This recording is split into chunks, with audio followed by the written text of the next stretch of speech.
এখানে বইমেলা হয় না, এগুলোকে তো বইমেলা বলে না। এগুলো হচ্ছে যে একজনের হাত ধরে দাঁড়িয়ে থাকা। তো শুধুমাত্র বইমেলা এখানে হয় কোথায়? কারণ লোকে একটা বাজেট নিয়ে আসে, বাজেট নিয়ে এসে জামা কাপড়ে, গয়নাগাটিতে, খেলনাপাতিতে, খাবার দাবারে এখানে বাজেটটা বেরিয়ে গেল। তা তোমার বই কটা বিক্রি হবে? তারপরে হচ্ছে যে বইমেলায় যে সমস্ত দোকান থাকে সেই দোকানের স্ট্যান্ডার্ড বই কেমন থাকে তার উপর নির্ভর করছে। হ্যাঁ, এখন খুব পরিচিত লোক না হলে বই কিনে আমি অনেকবার ঠকেছি। শঙ্খ ঘোষের বই কিনছি, দেখছি ভেতরে 50খানা পাতা নাই। তা এখন তো প্রত্যেকটা পাতা উল্টে উল্টে একটা বই কিনতে পারবো না।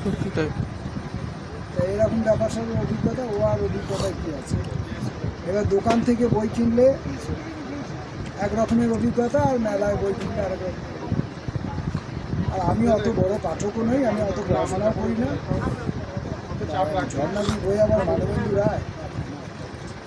যাই হোক,